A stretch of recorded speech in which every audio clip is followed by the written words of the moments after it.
বাংলাদেশের ত্রয়োদশ জাতীয় সংসদ নির্বাচনকে সামনে রেখে আলোচনার কেন্দ্র এবার রাষ্ট্রপতি মোহাম্মদ শাহাবুদ্দিন। বার্তা সংস্থা রয়টার্সকে দেয়া এক সাক্ষাৎকারে জানিয়েছেন অবমাননার শিকার হয়েছেন তিনি, এমনকি নির্বাচন শেষে পদত্যাগ করতে চান বলেও ইঙ্গিত দিয়েছেন।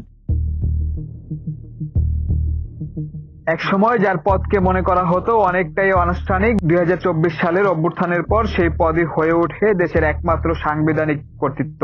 কিন্তু এবার নিজেই জানালেন নিজেকে অপমানিত মনে করছেন। তিনি বলেন, রাষ্ট্রপতি পদ থেকে সরে যেতে চান, নির্বাচন না হওয়া পর্যন্ত দায়িত্ব পালন করলেও এরপর পদত্যাগ করতে আগ্রহী।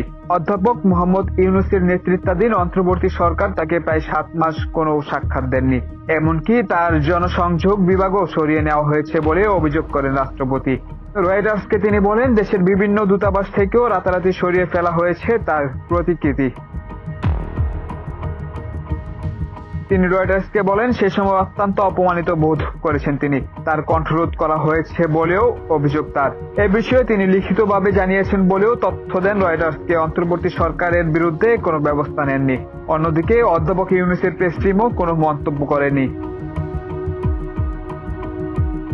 রাষ্ট্রপতি শাহাবুদ্দিন বলেন, সেনাপ্রধান জেনারেল ওয়াকারুজ্জামানের সঙ্গে তার নিয়মিত যোগাযোগ আছে। সেনাপ্রধান তাকে আশ্বস্ত করেছেন ক্ষমতা নেওয়ার কোনো ইচ্ছা তার নেই, বরং তিনি চান দেশে গণতন্ত্র ফিরে আসুক। 2024 সালের গণঅভ্যুত্থানে শেখ হাসিনা ক্ষমতাচ্যুত হওয়ার পর পরিস্থিতি বদলে যায়। সাম্প্রতিক জরিপ বলছে আসন্ন নির্বাচনে এগিয়ে আছে বিএনপি ও জামায়াতে ইসলামী। রাষ্ট্রপতির প্রতি বর্তমানে কোনো রাজনৈতিক দল পদত্যাগের চাপ দিচ্ছে না বলেও তিনি জানান। টানা 17 বছর দেশ শাসন করা শেখ হাসিনা পালিয়ে যাওয়ার পর তার সঙ্গে যোগাযোগ করার প্রশ্নে কোনো মন্তব্য করতে চাননি রাষ্ট্রপতি শাহাবুদ্দিন। তিনি দাবি করেন, রাষ্ট্রপতি হিসেবে তিনি সম্পূর্ণ দল নিরপেক্ষ।